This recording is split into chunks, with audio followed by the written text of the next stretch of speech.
প্ৰথমে সকলোকে দুৰ্গা পূজাৰ বহুত শুভেচ্ছা যাচিলোঁ। যিহেতুকে পূজাৰ বতৰ সেয়ে মই ভাবিলোঁ আজি মাংস পোলাও বনাওঁ আৰু মই কেনেকৈ বনাওঁ তাকেই আপোনালোকক দেখুৱালোঁ। তেন্তে আহক ভিডিঅ'টো আৰম্ভ কৰোঁ। পোলাও বনাবৰ বাবে এয়া মই চাউলখিনি প্ৰথমে ধুই লৈ জৰজৰীয়া কৰি লৈছোঁ আৰু এইফালে পিঁয়াজ কাটি লৈছোঁ। এয়া বিন, তেজপাত আৰু লং আৰু ইলাচি। এতিয়া কেৰাহীটো গৰম কৰি লৈছোঁ আৰু ইয়াত মই ঘিউ দি লৈছোঁ।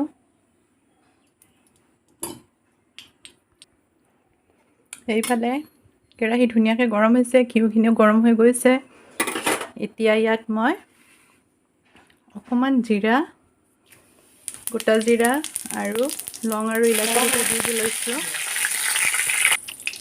ইয়াত তেজপাতো দি লৈছোঁ আৰু এতিয়া মই পিঁয়াজখিনি দি লওঁ। পিঁয়াজ আৰু বিন গোটেইখিনি একেলগে ভাজি লওঁ।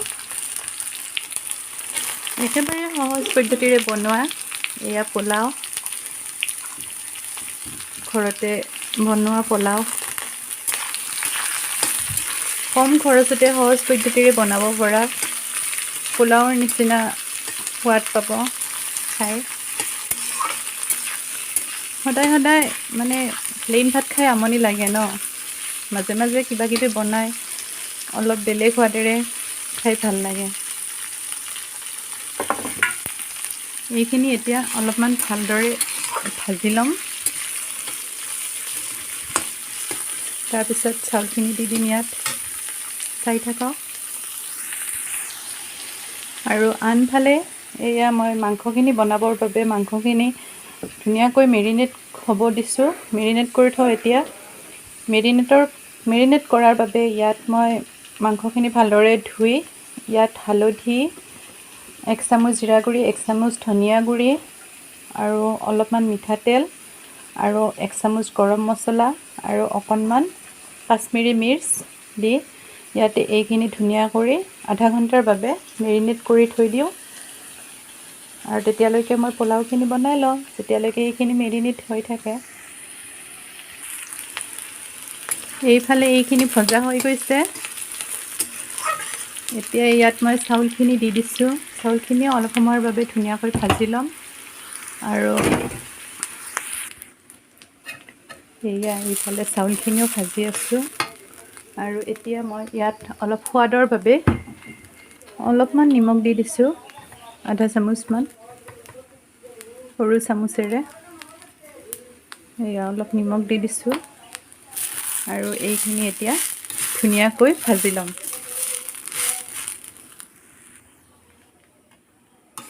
চাউলখিনি এয়া অলপ ৰঙচুৱা নিচিনা হৈছে, এতিয়া প্ৰায় ভজা হৈ গৈছে। ইয়াত এতিয়া মই 1 চামুচ চেনিও দি দিছোঁ।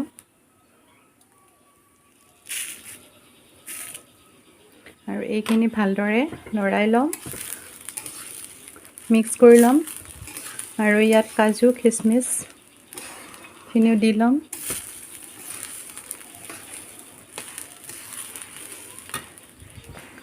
ধুনীয়া গোন্ধ ওলাবৰ বাবে ইয়াত মই অলপমান গৰম মছলাও দি দিছোঁ।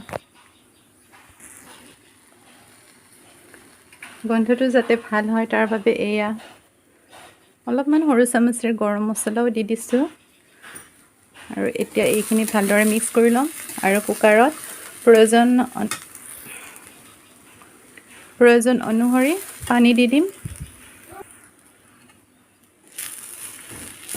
ধুনীয়া কালাৰ ওলাইছে। এতিয়া এইখিনি সম্পূৰ্ণ ভজা হৈ গৈছে আৰু এতিয়া মই কুকাৰত এইখিনি ট্ৰেন্সফাৰ কৰিছোঁ। পানী দি দিম ইয়াত আৰু এটা চিটি লগাই নমাই থৈ দিম আৰু পোলাও। এতিয়া চিকেন কাৰী বনাবৰ বাবে মই কেৰাহীটোত তেলখিনি ধুনীয়াকৈ গৰম কৰি লৈছোঁ। আৰু এতিয়া ইয়াত দিম মই 2টা তেজপাত আৰু 2টামান লং আৰু ইলাচি।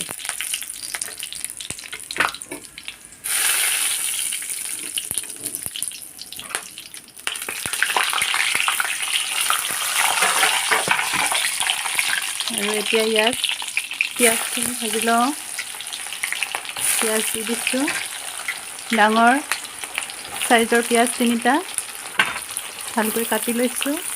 আৰু এতিয়া ইয়াত পিঁয়াজখিনি দি ধুনীয়াকৈ পিঁয়াজখিনি ৰঙচুৱা হোৱালৈকে ভাজি থাকিম।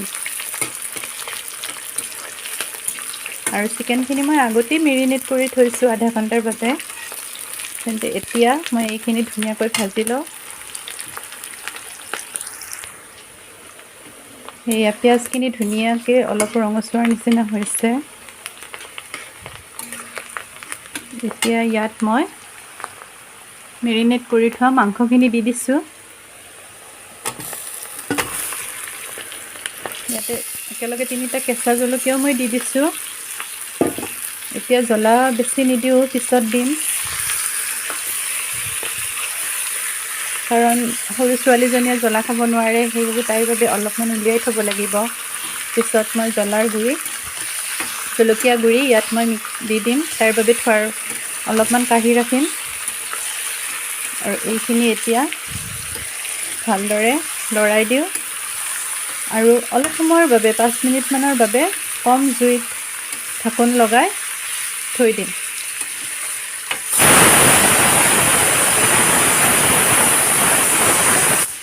এইফালে পোলাওৰ চিটি বাজি গৈছে, গেছটো অফ কৰি দিছোঁ।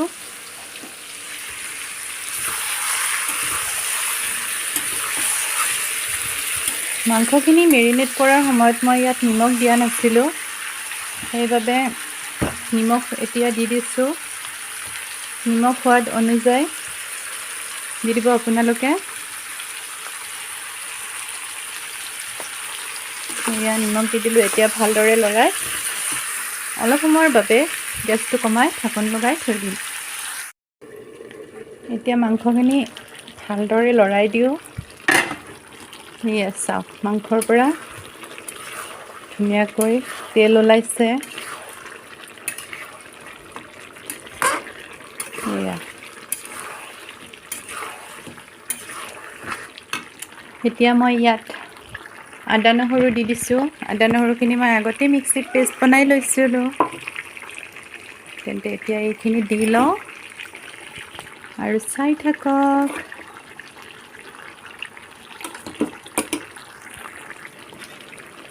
যিহেতুকে মই আদা নহৰু পেষ্ট আগতেও মেৰিনেট কৰি থোৱাৰ সময়ত অলপমান দি দিছিলোঁ, সেইবাবে এতিয়া বেছি দিয়া নাই, অলপমান দিছোঁ।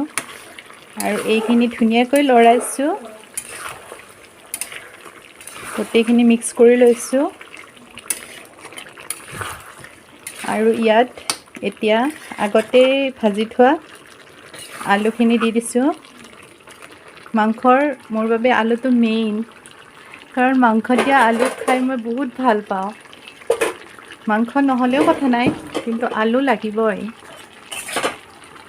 মাংসত দিয়া আলু খাবৰ বাবে বহুত ভাল লাগে মোৰ। সেইবাবে এতিয়া ইয়াত আলুখিনি দি লৈছোঁ। আলুখিনি আগতেই মই হালধি আৰু অকণমান নিমখ দি ভাজি লৈছিলোঁ। এতিয়া এইখিনি ধুনীয়াকৈ লৰাই লওঁ আৰু ইয়াত 3টা বিলাহী কাটি থোৱা আছে, সেইখিনিও দি দিছোঁ। আৰু গোটেইখিনি এতিয়া ভালদৰে লৰাই আৰু অলপ সময়ৰ বাবে ঢাকোন লগাই থৈ দিম।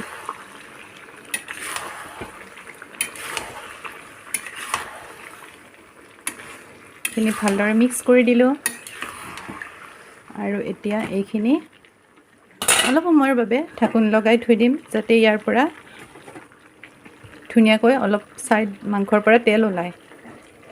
এয়া ঢাকোন লগাই দিলোঁ, গেছটো কমাই দিয়া আছে।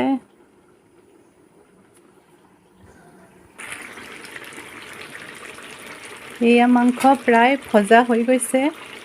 এয়া দেখিছেনে, তেল ওলাই গৈছে মাংসৰ পৰা, ধুনীয়াকৈ ভজা হৈছে আৰু বহুত ধুনীয়া গোন্ধ ওলাইছে আৰু দেখিবলৈও বহুত ধুনীয়া হৈছে। আপোনালোকে কেনেকুৱা পালে দেখি, ভিডিঅ'টো চাই কেনেকুৱা লাগিল মোক কমেণ্ট কৰি জনাব। আৰু যদি ভাল লাগিছে লাইক কৰিব আৰু শ্বেয়াৰ কৰিব। আৰু মোৰ নতুন নতুন ভিডিঅ'বোৰ পাবলৈ চেনেলটো মোৰ ছাবস্ক্ৰাইব কৰিব। সেয়া মাংস ধুনীয়াকৈ প্ৰায় ভজা হৈ গৈছে। এইফালে মাংস দিবৰ বাবে মই গৰম পানী কৰি থৈছোঁ। অলপ সময়ৰ বাবে মাংসখিনি ধুনীয়াকৈ লৰাই থাকিম।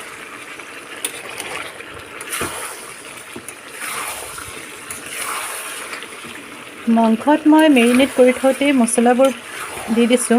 মছলা বহুত বেছি ব্যৱহাৰ নকৰোঁ, অলপ অলপেই দিওঁ।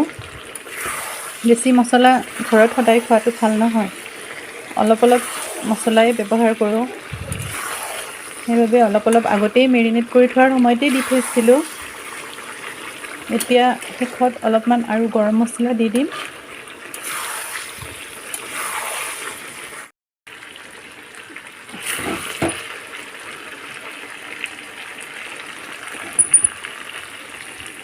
এতিয়া মাংসত পানী দি দিছোঁ অকণমান।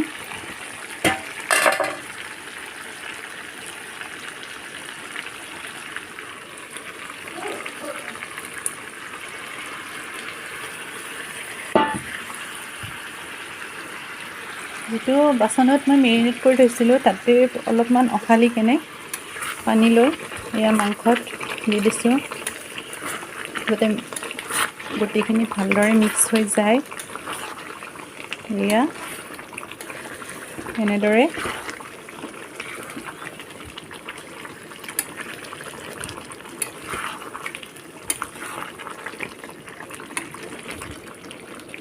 আৰু আনফালে গৰম পানী আছে, গৰম কৰি থৈ দিছোঁ মাংসত দিবৰ বাবে, সেইখিনিও দি দিছোঁ।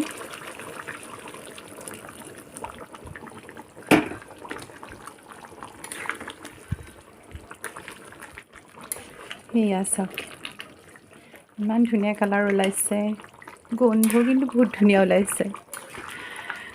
খাবলৈ চাগে ভালেই হ'ব, যিহেতুকে ইমান ধুনীয়া গোন্ধ ওলাইছে। এতিয়া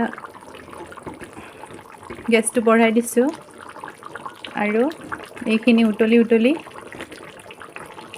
অলপ ঘন হ'বলৈ দিওঁ আৰু আমাৰ চিকেন কাৰী ৰেডি।